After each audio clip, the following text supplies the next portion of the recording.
हाय उन्नीस। एक जहरीली प्रेम कथा। ये तुम्हें कैसे पता?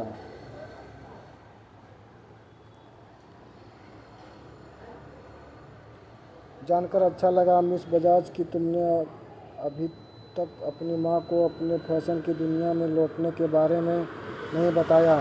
अगर उन्हें ये पता चल जाता तो उनकी तबीयत और बिगड़ जाती। और तुम मुझे भी ये बात उन्हें बताने पर मजबूर मत करो। वैसे भी उनकी तबीयत बिगड़ने से मुझे रद्दी भर भी फर्क नहीं पड़ेगा। लेकिन वो तुम्हारी पूरी दुनिया है और मैं अच्छे से जानता हूँ कि तुम अपनी दुनिया को अपनी आँखों के सामने खत्म होते देखना नहीं चाहूँगी।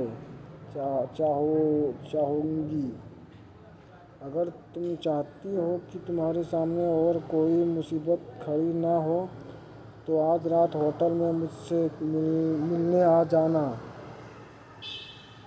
और अगर रात 10 बजे तक तुम मुझसे मिलने नहीं आई तो तुम्हारी माँ की हालत की जिम्मेदारी सिर्फ और सिर्फ तुम्हारी होगी।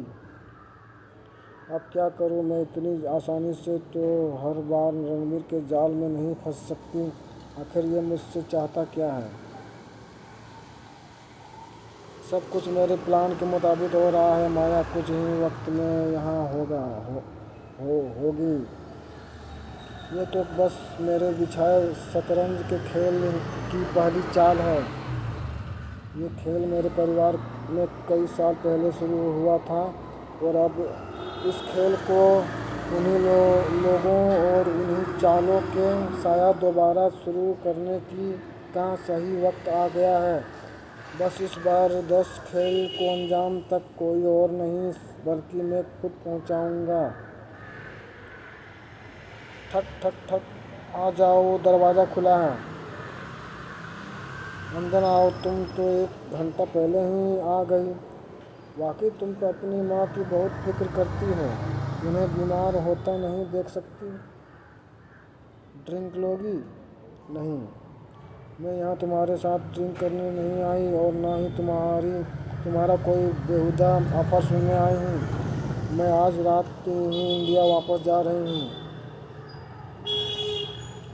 मुझसे इसकी उम्मीद तो होगी नहीं तुम्हें। तुम कमज़ोर हो, लोगों को अपना शिकार बना सकते हो मिस्टर मल्होत्रा, मुझे नहीं। तुम इसका अंजाम जानती हो माया? जानती हूँ, लेकिन मुझे कोई फ़र्क नहीं पड़ता।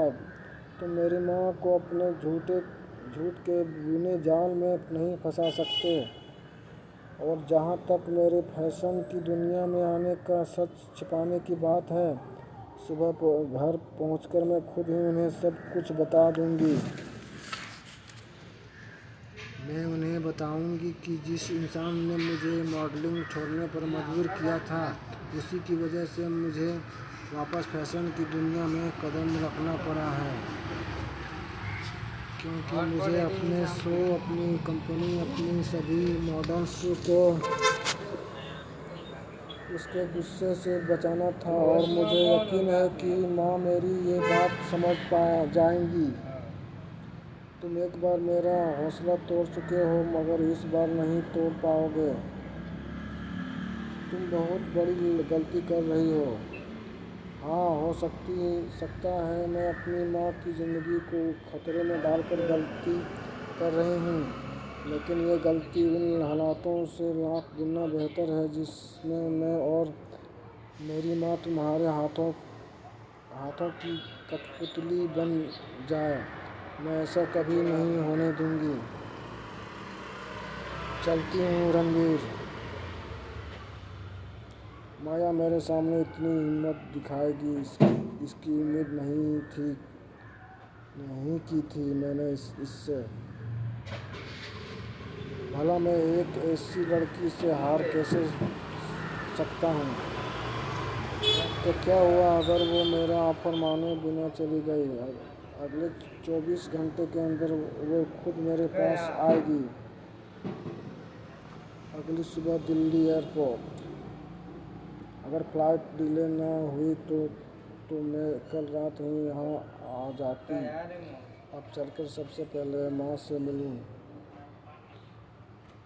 पम्मी आंटी की 10 मिस्ड कॉल है, ऐसी क्या बात हो गई? माया तुम कहाँ हो? मैं कब से तुम्हें फ़ोन कर रही हूँ। क्या हुआ, माँ ठीक तो हैं? कल रात उन्हें पैनिक अटैक आया था, उन्हें हॉस्पिटल में एडमिट किया है। क्या? कैसे? जब शाम को उनसे बात हुई थी तब तो वो बिल्कुल ठीक थी। मुझे नहीं पता माया, मैं खुद बहुत डरी हुई हूँ। प्लीज़ जल्दी आ जाओ। मैं बस कुछ ही देर में हॉस्पिटल पहुँच रही हूँ। आप बस इतना बता दो कि अब वे कैसी हैं। फिलहाल वो बेहोश हैं, डॉक्टर इलाज में लगे हैं। रणवीर, तुम यहाँ क्या कर रहे हो? पैसों की चिंता मत कीजिए डॉक्टर, बस मिसेज बजाज जल्द से जल्द ठीक होनी चाहिए। हमने उनके इलाज के लिए सबसे अच्छे डॉक्टर लगाए हैं मिस्टर मल्होत्रा, आप बेफिक्र रहिए। माँ, मिस बजाज, हमें आपकी माँ की मेडिकल हिस्ट्री चाहिए, उनकी पुरानी रिपोर्ट और अभी उनकी जो भी दवाइयाँ चल रही है उनकी लिस्ट भी। मैं अभी लेकर आती हूँ डॉक्टर। माँ, आप कैसी है? ये किस तरह का पैनिक अटैक था? डरने जैसी कोई बात तो नहीं? जब आपकी आंटी उन्हें यहाँ लेकर आई तब उसकी हार्ट बीट बहुत धीमी हो चुकी थी। अगर कुछ मिनट की देरी और होती तो हालात और बिगड़ सकते थे। आंटी, आप कहाँ हो? मैं हॉस्पिटल आ गई। मैं गरीमी की मेडिकल रिपोर्ट और दवाइयों की लिस्ट लेने तुम्हारे घर गई थी माया। डॉक्टर ने लाने को कहा था, अब मैं बस हॉस्पिटल पहुंचने ही वाली हूँ। हाँ, डॉक्टर ने मुझसे भी कहा था। Thank you aunty. Thank you की कोई बात नहीं, बस ये बताओ कि गरिमा अब कैसी है? डॉक्टर ने कुछ बताया? डॉक्टर अभी भी उनके ट्रीटमेंट में लगे हैं। कहीं रणवीर ने ही तो माँ को मेरे फिर से मॉडल बनने के बारे में नहीं बता दिया? कहीं उसकी वजह से ही तो माँ की तबीयत नहीं बिगड़ गई?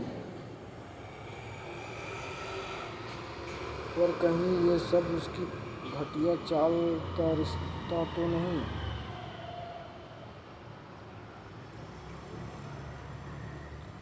तुम और कितना गिरोगे रणवीर? कब अपना घटिया हरकतों से बाज आओगे? जब मैंने तुम्हारी घिनौनी शर्तें नहीं मानी तो तुम इतना नीचे गिर गए कि तुमने मेरी माँ को ही निशाना बना लिया। तुम्हारे अंदर जरा सी भी इंसानियत बची है या नहीं? मेरी शर्त छोड़ो माया। क्यों, तुम्हें डर लग रहा है कि लोग सुन लेंगे और उन्हें पता चल जाएगा कि तुम कितने घटिया इंसान हो? तुम्हें बस अपने रुतबे की परवाह है, बाकी कुछ भी तुम्हारे लिए मायने नहीं रखता। माया, मैंने कहा मेरी शर्त छोड़ो। इससे पहले कि मैं अपना आपा खो बैठूं, दफा हो जाओ यहाँ से। मैं तुम्हें अपने और अपनी माँ के आसपास भी नहीं देखना चाहती। और अगर तुमने अपनी ये घटिया चाल चलनी बंद नहीं की तो मुझे मजबूरन ऊपर के लोगों को बीच में लाना पड़ेगा। अगर एक इंटरव्यू में मैंने दुनिया को यह बता दिया कि तुमने मेरे सामने क्या ऑफर रखा तो तुम्हारी पूरी जिंदगी तहस नहस हो जाएगी। कहानी जारी रहेगी। एक घरेलू क्रम